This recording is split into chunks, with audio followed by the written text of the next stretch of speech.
Salut Aurore. Salut.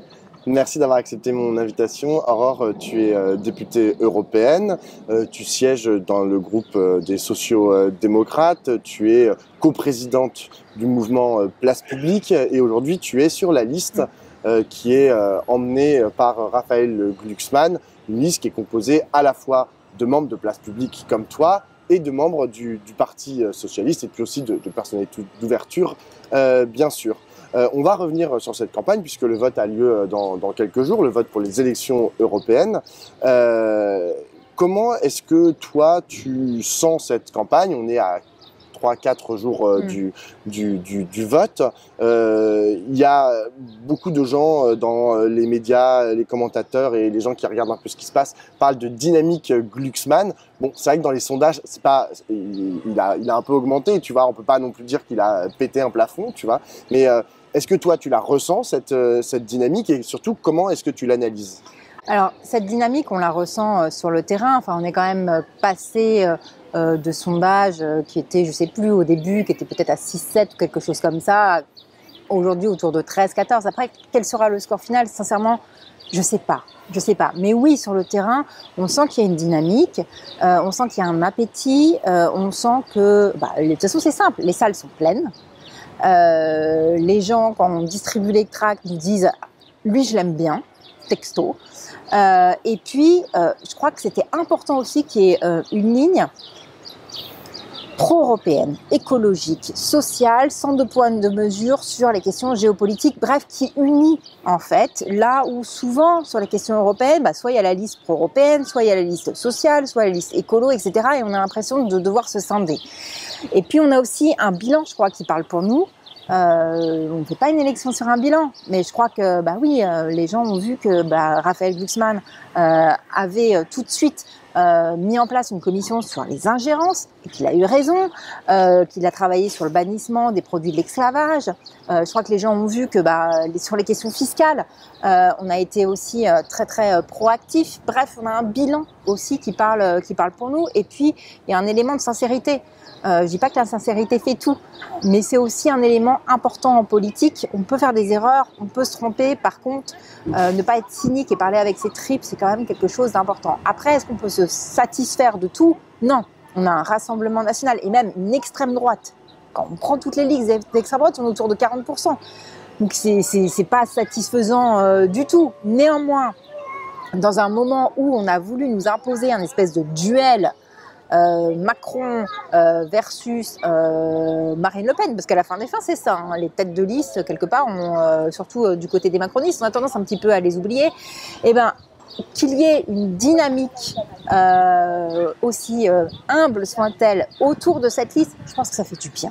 Ça fait du bien de montrer qu'il y a une alternative, parce que ce débat entre les deux, ce duel qui est devenu un duo, en fait, ça étouffe la démocratie. Ça étouffe la démocratie de dire à chaque fois, c'est nous ou le chaos. Voilà. Et donc là, qu'il y ait une alternative, je pense que ça fait du bien. Quand on regarde les dernières élections, alors la dernière élection européenne en 2019, c'était plutôt les Verts, avec leur tête de liste Yannick Jadot, qui avait réussi à tirer leur épingle du jeu. Et aux dernières élections présidentielles, c'était la France Insoumise, avec la candidature de Jean-Luc Mélenchon, qui avait recueilli plus de 22% des voix au premier tour. Là, comment tu expliques que les Verts, en gros, ils sont autour de entre 5 et 7% dans les intentions de vote, et les Insoumis, qui il y a 2 ans, avec Jean-Luc Mélenchon, avaient fait 22%, aujourd'hui, ils sont plus entre 6 et 9. Est-ce que, d'après toi, il y a aussi une recomposition de la gauche qui est à l'œuvre, ou pas du tout? C'est parce que c'est une élection européenne, c'est une élection très spécifique, et il s'agit de ne pas tirer de grands enseignements sur les équilibres à gauche à l'issue du 9 juin. Nous, on a fait cette élection pas pour pouvoir faire une recomposition de la gauche. On est parti dans cette élection en disant, déjà on est parti il y a 1 an.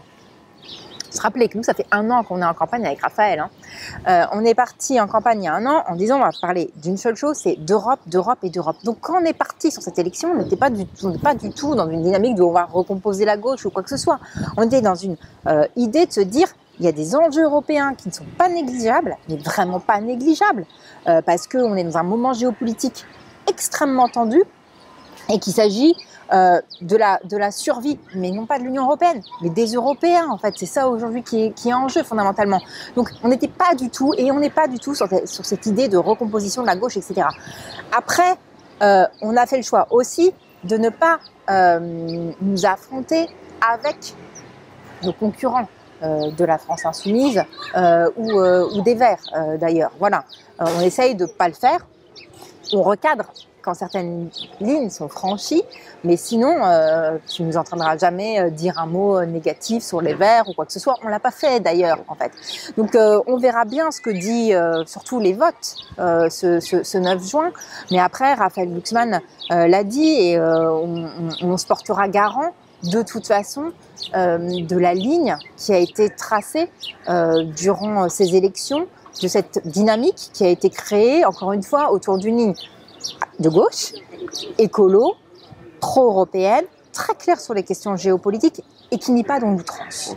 Et donc, le 10 juin, toi, Raphaël Glucksmann, les membres du Parti socialiste qui sont sur ta liste, seront partie prenante aussi du débat qui va commencer à naître en France, mais un peu partout aussi dans d'autres pays européens, pour essayer de construire une alternative à la droite libérale et à l'extrême droite identitaire et raciste. Alors deux choses. Le 10 juin, on va surtout commencer à préparer et affiner les stratégies de négociation au Parlement européen. Ça va être ça le 10 juin pour nous. Ça va être de savoir quel poste on va tenter en fonction du score d'occuper pour évidemment quel objectif dans le domaine social, dans le domaine économique, dans le domaine écologique, etc.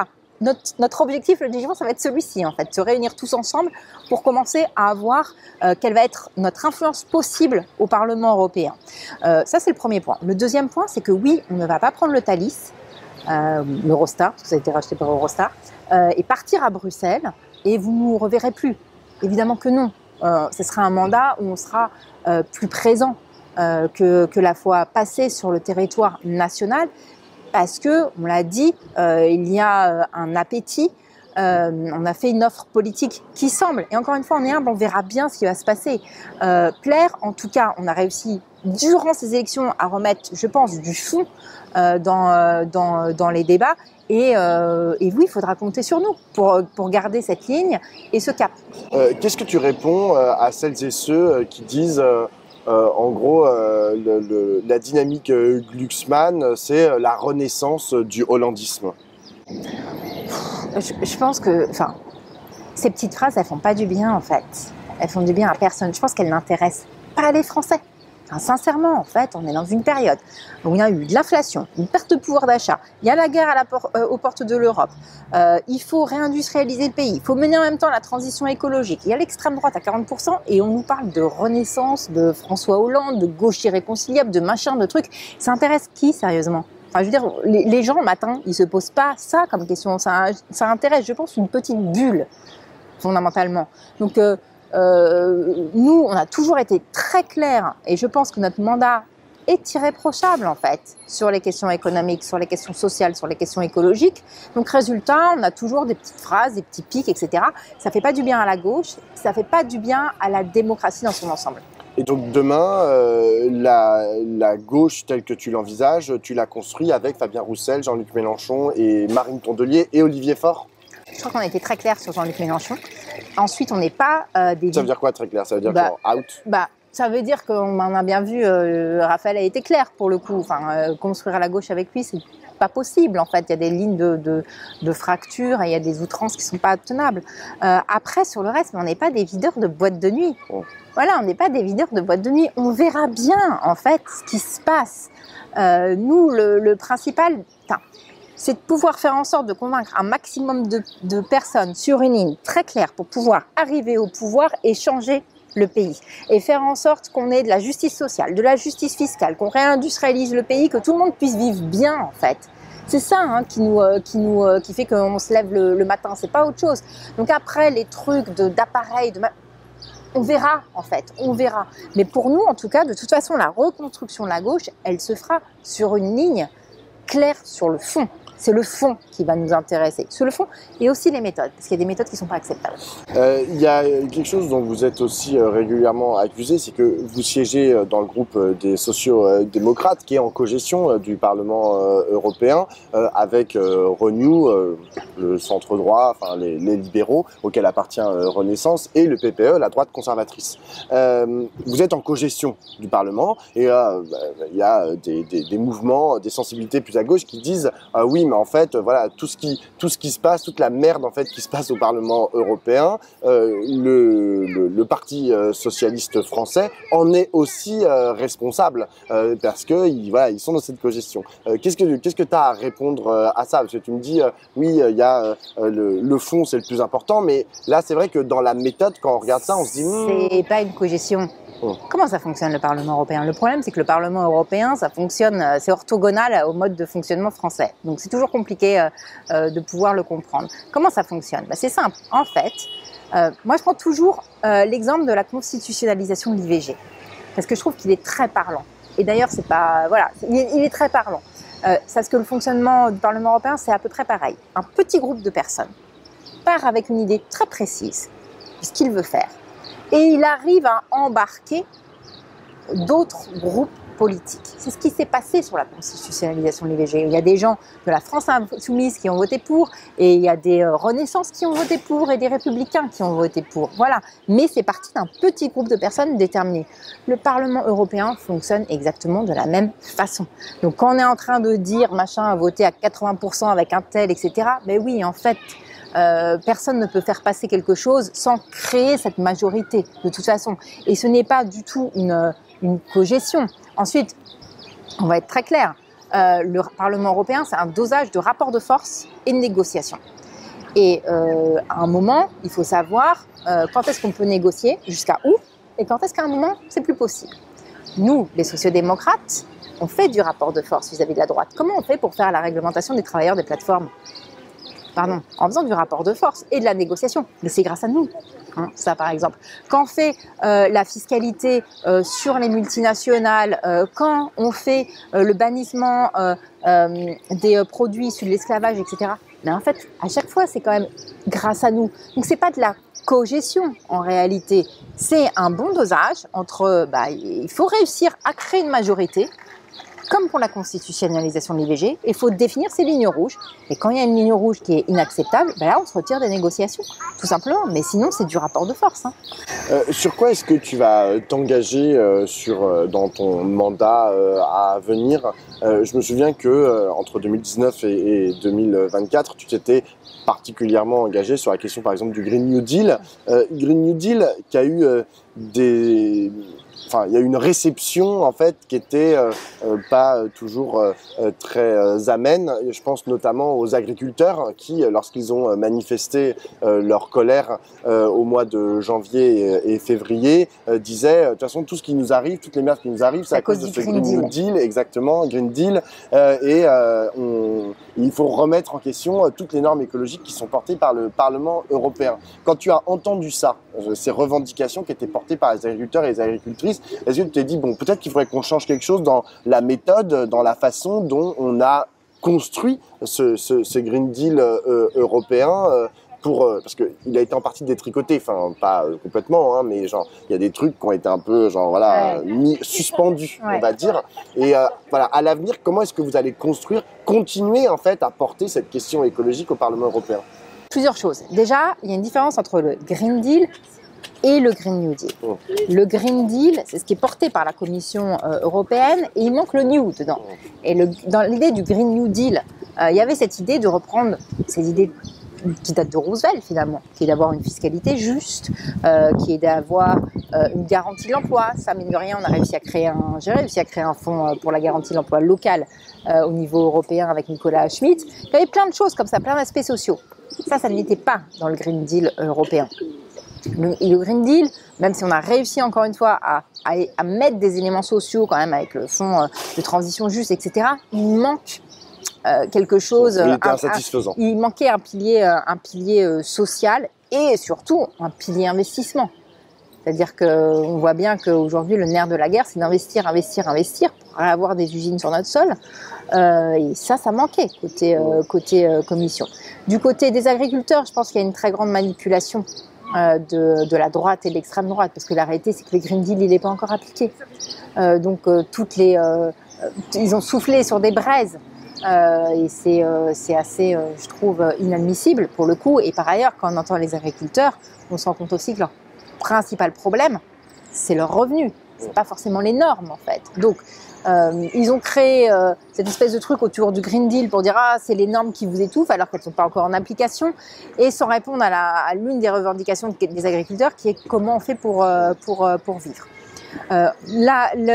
Pour le prochain mandat, l'enjeu, c'est de passer la seconde côté Green New Deal. C'est-à-dire de faire exactement ce que les Américains ont fait, un plan massif de réindustrialisation verte, évidemment, mais pour pouvoir produire des panneaux solaires, des voitures électriques, les pompes à chaleur, etc., etc., pour pouvoir faire aussi quelque chose qui s'appelle le réseau électrique, dont on ne parle jamais, mais on est entre 800 et 1000 milliards, rien que là-dessus. Donc il faut qu'on ait un plan d'investissement massif, et c'est ça, à mon avis, le prochain enjeu du Parlement. C'est aussi se protéger face à la concurrence déloyale, notamment chinoise, et mettre des droits de douane élevés, parce qu'on n'a pas à se laisser voir nos usines être ratiboisées. Et puis, ça veut dire aussi qu'il nous faudra un pilier fiscal important. Et là-dessus, moi j'ai travaillé beaucoup avec la Commission européenne pour remettre dans l'ordre dans la fiscalité des entreprises, parce qu'il y avait de l'injustice fiscale entre la petite PME du coin et la multinationale qui ne paye quasiment pas d'impôts. Maintenant, il faut faire la même chose sur les individus, avec la taxation des super riches, mais aussi avec la taxation des dividendes, mais aussi avec la taxation des rachats d'actions. On ne peut pas être dans une situation où sur le continent européen, les super riches sont moins taxés en termes de taux de taxation que les classes moyennes, et où les dividendes sont moins taxés que le travail. Moi, je ne veux pas qu'on soit dans un continent d'héritiers, en fait. C'est pas possible. On est dans un continent où il vaut mieux hériter que travailler. C'est inadmissible. Donc là-dessus, on va aussi mettre le paquet. Et puis moi, il y a quelque chose qui me tient beaucoup à cœur et qui a été abandonné, c'est la question de la culture. La question de la culture, plus personne n'en parle. Tu es la seule à en avoir un peu parlé, notamment... Personne n'en parle. Et je trouve ça... Et il y a des éléments dans notre programme. Et quand on regarde les autres programmes, il n'y a quasiment rien. Soit il n'y a rien, soit il n'y a quasiment rien. C'est un élément extrêmement important. Un, de notre économie. Et deux, pas que. C'est aussi une vision du monde, la culture. Et on est dans un moment où il y a un combat sur les visions du monde. Entre la Russie, entre la Chine et entre les États-Unis de Donald Trump. Je suis désolée, on a le droit, nous aussi, de porter une vision du monde, quelle qu'elle soit d'ailleurs. Certains disent la culture c'est élitiste, non. Mais on défend la culture européenne, quelle qu'elle soit, et on ne se laissera pas faire à la culture ce qu'on a laissé faire aux panneaux solaires, c'est-à-dire la laisser être démantelée par d'autres puissances. C'est un élément de notre autonomie stratégique et de notre démocratie. Mais ce sera ma dernière question, mais qu'est-ce que peut exactement l'Union européenne en matière de culture? C'est pas vraiment une compétence qu'elle a. Bah écoute, tu regardes la directive sur les droits d'auteur, tu regardes tout ce qui va concerner les plateformes et le fait qu'elles doivent financer en partie la culture au niveau européen, etc. En fait, non, il y a des enjeux extrêmement importants qui ne passent pas forcément par la commission culture, mais qui vont passer par d'autres textes.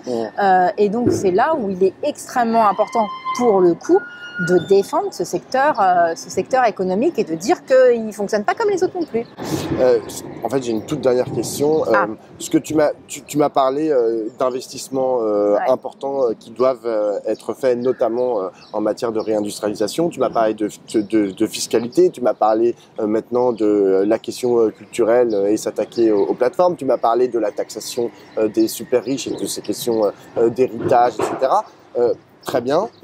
Est-ce que tu penses que entre 2024 et 2030, le Parlement européen est susceptible d'avancer de manière tangible sur ces différents sujets, avec une extrême droite qui va augmenter, avec un centre droit libéral qui va pas être tellement d'accord avec tout ce que tu viens de raconter, qui restera aux manettes, et un PPE qui va, a priori, vu les sondages, qui va un peu augmenter aussi. Donc comment on s'en sort?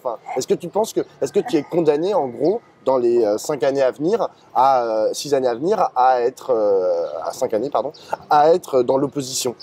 Non, mais ça va dépendre du vote du 9 juin. En fait, c'est ça aussi qui est en train de se jouer. C'est-à-dire que le groupe social-démocrate n'est pas un groupe parfait, mais vous savez quoi, au Parlement européen, il n'y a aucun groupe qui est parfait. Le groupe des Verts peut voter des accords de commerce aussi, par exemple. Et oui, ça lui arrive. Bon, avec la Nouvelle-Zélande notamment. Voilà, il n'y a aucun groupe qui est parfait. Mais il n'empêche que sans le groupe des sociodémocrates, qui est le deuxième groupe le plus puissant au Parlement européen, parce qu'il n'y a pas de clivage Rassemblement national, Renaissance au Parlement européen. Non, le clivage, il est simple, c'est entre la droite et la gauche. Ce sont les groupes les plus puissants. Si on n'a pas un maximum de députés, ça va être compliqué. Oui, c'est pour ça qu'on se bat et on fait campagne pour avoir un maximum de députés pour pouvoir faire en sorte d'imposer notre ligne, comme je te le disais, parce qu'une majorité, ça se crée, et de pouvoir faire en sorte de mettre dans les éléments de négociation des choses qui seront utiles pour recréer de la prospérité partagée sur ce continent. Mais c'est pour ça que le vote du 9 juin est clé, parce qu'on a besoin, nous, sociodémocrates, d'avoir un maximum de députés pour pouvoir faire face à la droite et à l'extrême droite, une droite par ailleurs qui est tirée par l'extrême droite et qui court après l'extrême droite ces derniers temps. Merci beaucoup, Aurore. Merci à toi.